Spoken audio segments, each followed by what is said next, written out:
ఈ గణతంత్ర దినోత్సవ కార్యక్రమం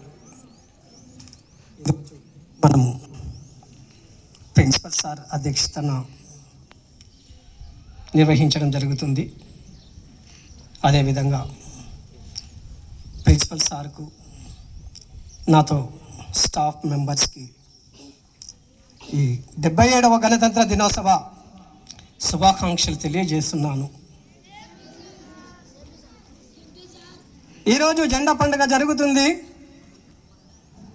జెండా గురించి మనకు సంవత్సరంలో 2 సార్లు జెండా పండుగ జరుగుతుంది. ఒకటి ఏంది అంటే స్వాతంత్ర దినోత్సవం, రెండోది ఏంటమ్మా అంటే గణతంత్ర దినోత్సవం.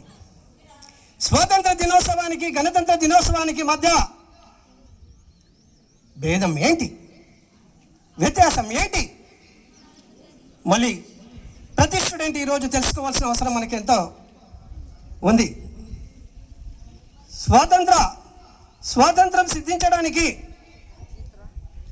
1885లో కాంగ్రెస్ స్థాపన ఏర్పడ్డది. 1600 సంవత్సరము అంటే 16వ శతాబ్దంలో మన దేశానికి బ్రిటిష్ ఈస్ట్ ఇండియా కంపెనీ వచ్చింది. ఈస్ట్ ఇండియా కంపెనీ వచ్చి ఇక్కడ వ్యాపారం బాగా కొనసాగిస్తూ మన ప్రజలని ఎక్కడికక్కడ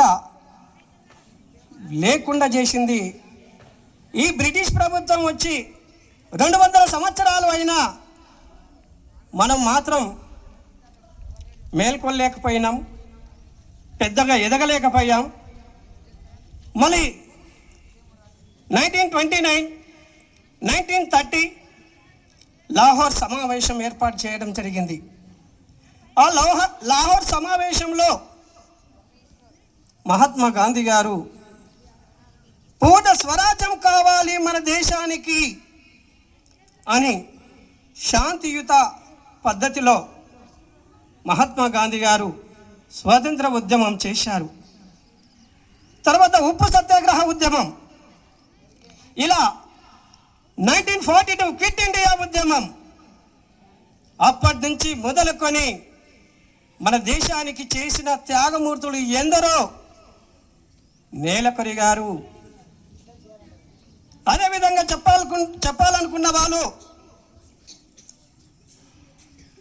చాచా నెహ్రూ గారు, మహాత్మా గాంధీ గారు, సర్దార్ వల్లభాయ్ పటేల్ గారు, నేతాజీ సుభాష్ చంద్ర బోస్ గారు, అదేవిధంగా విప్లవమే అని చెప్పేసి బతికిన మా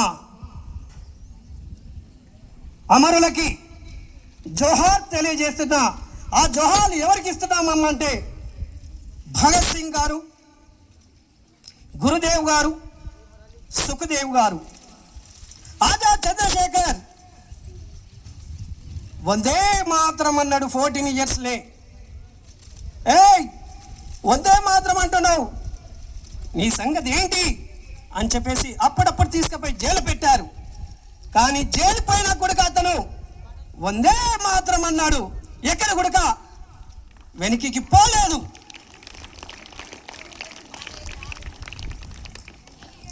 అదేవిధంగా సుభాష్ చంద్రబోస్ గారు ఒక సైన్యాన్ని ఏర్పాటు చేశాడు, ఆజాద్ హిందూ ఫౌజ్. ఆజాద్ హిందూ ఫౌజ్ సంస్థను ఏర్పాటు చేసి ఎందరో మంది సైనికులను తయారు చేసి దేశానికి మీరు నాకు రక్తాన్ని ఇవ్వండి, నేను దేశానికి స్వాతంత్రం తీసుకొచ్చి పెడతాను అని చెప్పేసి ఆ రోజు నేతాజీ సుభాష్ చంద్రబోస్ చాలా గర్వంగా చెప్పాడు. ఆయన కూడా నేను ఒకసారి సెల్యూట్ చేస్తున్నాను.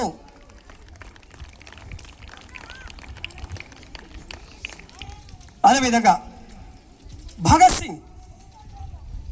సింగ్ అమ్మకు సేవ చేస్తూ అమ్మతోన గడుపుతున్న భగత్ సింగ్ గారు తల్లి ఒక మాట అన్నది, నాయన నువ్వు నాకు సేవ చేయవలసిన అవసరం లేదు, ఈ దేశం ఏమైపోతుందో ఒక్కసారి చూడు, నాకు సేవ చేయకుండా సరే దేశం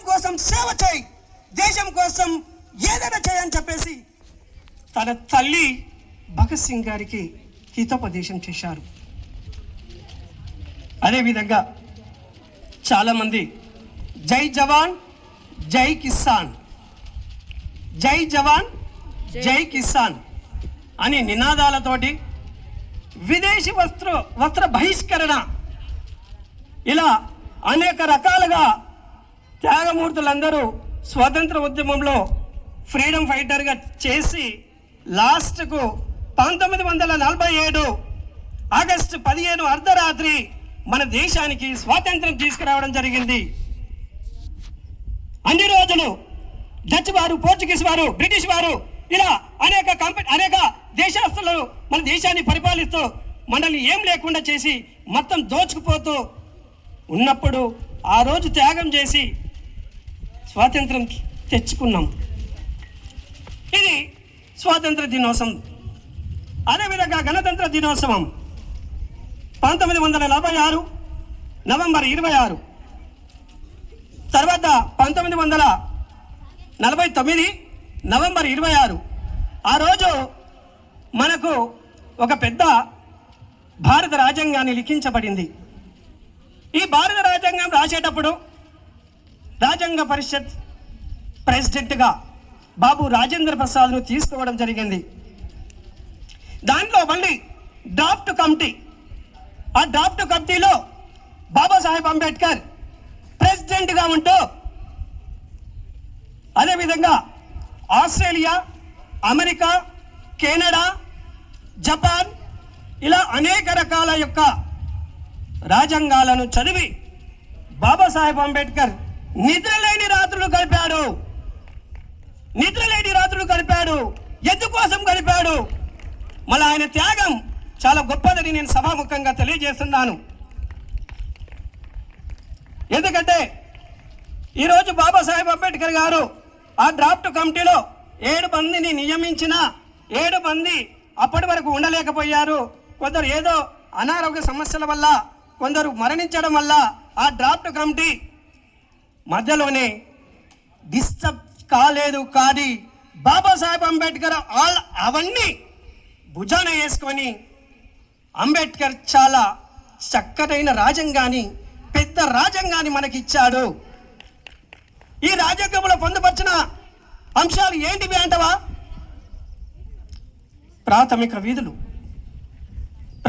విధులు, అదేవిధంగా ప్రాథమిక హక్కులు, ఆదేశిక సూత్రాలు, ఇలా అన్నిటినీ పొందుపరచడం జరిగింది. ఈ ప్రాథమిక హక్కులో ఎవరికైతే భంగం కలిగిందంటే వాళ్ళు పోయి మళ్ళీ న్యాయశాస్త్రంలో పిటిషన్ దాఖలు చేయొచ్చు. ఈ ప్రాథమిక హక్కులను భంగపరచడానికి ఎవరన్నా ఓడుకున్నారంటే ఇమ్మీడియట్లీ వాళ్ళని తీసుకెళ్ళి పోలీస్ స్టేషన్లో పెట్టి జైలుకు పంపించే మార్గాలు ఎక్కువగా ఉన్నాయి. అది ఏ విధంగా వచ్చిందమ్మనంటే ఈ భారత రాజ్యాంగం వల్ల మనకు సిద్ధించింది. ఈ భారత రాజ్యాంగం ఈరోజు చాలా గొప్పగా ప్రతి ఒక్కరికి తెలియాలి. రాజ్యాంగం అంటే ఎవరికో తెలియని వాళ్ళు చాలా మంది ఉన్నారు.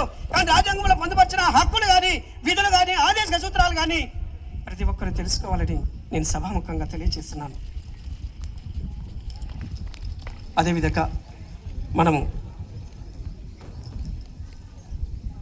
బాబాసాహెబ్ అంబేద్కర్ చేసిన త్యాగం తన బిడ్డలని కూడా చూసుకోకుండా, తన బిడ్డల్ని కూడా చూసుకోకుండా 1931 రౌండ్ టేబుల్ సమావేశంలో వెళ్ళడం జరిగింది.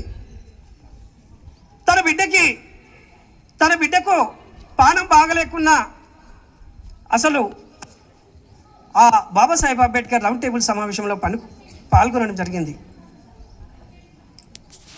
అప్పుడు ఇక్కడ బాబు చనిపోయాడు. రామా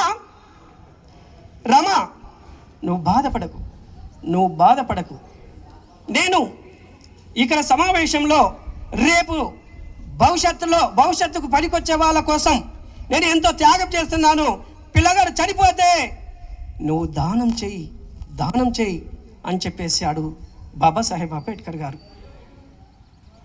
అందుకే ఆయన పడ్డ బాధ్యతలు, తీసుకున్న బాధ్యతలు కానీ, పడ్డ స్థితిగతులు కానీ అనేక రకాలుగా అనేక అవమానాలకు దారితీసింది. కానీ ఎక్కడ కూడా ఆయన వెనుకకి మళ్ళలే.